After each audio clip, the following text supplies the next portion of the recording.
Bon alors ici c'est notre salle d'entraînement, on a deux terrains, on a 6 paniers. Aujourd'hui c'est jour de repos, mais Parker est venu pour une séance de tir sous les ordres de Chip Engeland, entraîneur adjoint et surtout grand spécialiste du shoot. C'est lui qui a aidé Parker à franchir un palier.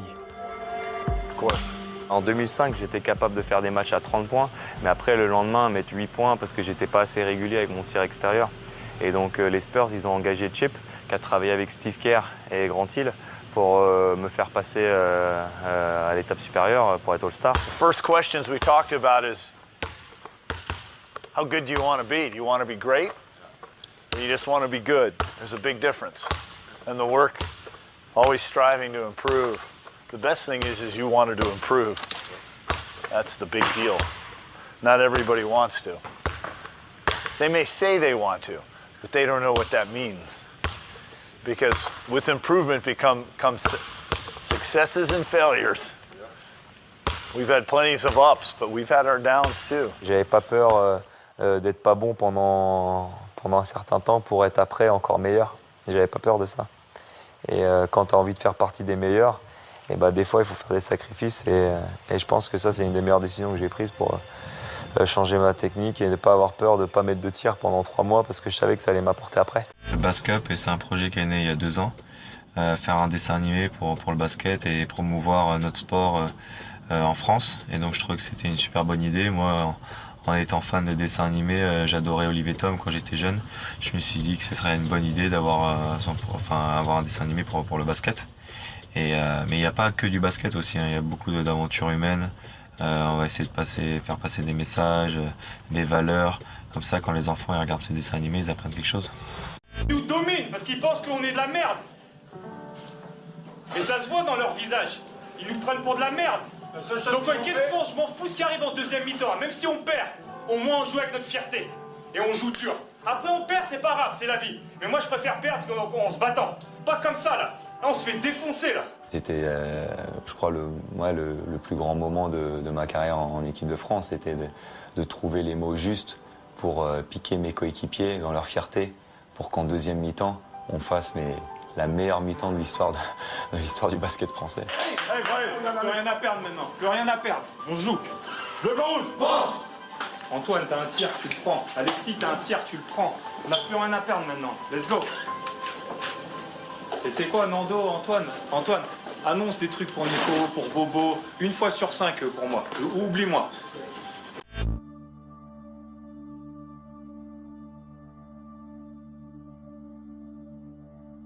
On est à 2-0, je suis devant mon ordi, je me dis bon, c'est pas grave, je prends quand même mon avion.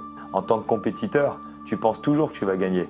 Même quand tu es à moins de 2-0, là, tu penses toujours que tu peux revenir. Il faut juste qu'on gagne nos matchs à domicile et on peut peut-être essayer de créer l'exploit et rentrer dans l'histoire du basket français. Moi, c'est match par match, donc tu commences avec le Game 3, on gagne de 30 points, donc ça confirme ce que je pensais. Et je me disais dans ma tête, si on arrive à gagner ce match 4, c'est eux qui ont toute la pression sur le Game 5. Tu l'as acheté en 2007 pour une raison bien précise. Ouais, je voulais garder une motivation par rapport à ma carrière. C'est vrai que quand je suis arrivé en NBA en 2001, j'avais 19 ans, j'aurais pu l'acheter directement, mais je voulais justement avoir un objectif. Et voilà, avoir une voiture comme ça se mérite.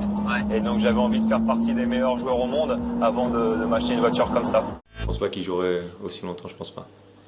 Est-ce que les liens d'amitié qui t'unissent à Pierre peuvent interférer des fois dans la relation patron-général manager? Non, parce que je pense qu'on trouve le juste milieu. C'est un réel plaisir de travailler avec lui, parce que je l'ai toujours connu en tant qu'ami. Je pense qu'il m'a beaucoup influencé dans ma jeunesse, il m'a beaucoup influencé sur mon jeu, sur ma façon de penser, sur ma façon de voir le basket. Je l'ai déjà dit ça à plusieurs reprises. Après, maintenant, d'être son patron, ça n'a rien à voir. Moi, je ne le vois pas comme ça. Moi, je suis pas un tyran. Moi, je suis quelqu'un qui travaille en équipe. J'écoute beaucoup. Et je pense que c'est très, très important d'être bien entouré. Et que si j'ai réussi au jour d'aujourd'hui, c'est que j'ai toujours su trouver les personnes pour m'aider. Parce que tu ne peux pas tout faire tout seul.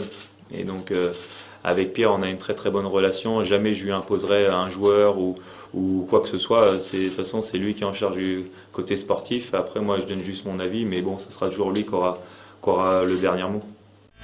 Après, j'ai ma photo avec Jordan quand j'avais 14 ans. Popovic, il me donne tout le temps des livres. Je crois que son dernier livre qu'il m'a donné, c'était Joe Montana, un des plus grands sportifs de tous les temps aux États-Unis, sur sa carrière et comment gagner des titres. Et donc Pop, à chaque fois, il me donne ça pour que je lise comment il faut être un bon leader, porter son équipe. Donc il m'offre des livres de leadership. Ouais, parce qu'au début, je pensais pas que c'était aussi grave. Et c'est vrai qu'après, avec des examens supplémentaires, j'ai dû me faire opérer, anesthésie générale, et après rester en quarantaine, une semaine dans mon hôtel où je pouvais rien faire. Donc c'est vrai que j'ai une grosse peur. Mais bon, maintenant, je suis soulagé maintenant. Alors justement, cette quarantaine, c'est quoi? On est enfermé dans une chambre d'hôtel, tout seul. Qu'est-ce qui se passe concrètement? Tu penses à la vie, hein, comme quoi ça se joue à rien. J'étais à 2 mm de perdre mon œil, donc c'est vrai que tout peut se passer vite dans une vie. Et donc après, tu réfléchis et tu essaies de penser aux bonnes choses qui t'est arrivées et être sûr que tu ne te remettes pas dans une situation comme ça. Parce que j'adore jouer avec les jeunes. J'adore faire partager mon expérience, donner des conseils. Je fais mes camps de basket depuis 5 ans maintenant, en Normandie, à Fécamp, là où j'ai commencé le basket. Et donc, à cette période-là, je me suis dit, voilà, j'aime bien redonner, faire partager. Et donc, je me suis dit, il serait bien de construire une académie et justement accueillir tous les meilleurs joueurs français et leur faire partager justement toute mon expérience. Et si eux, ils veulent réaliser leur rêve et d'aller en NBA, et essayer de les aider un maximum. Et donc, quand je suis arrivé à Lasvel, c'était un des premiers objectifs. Et une des conditions, je leur ai dit, si je viens avec vous, je veux qu'on construise mon académie.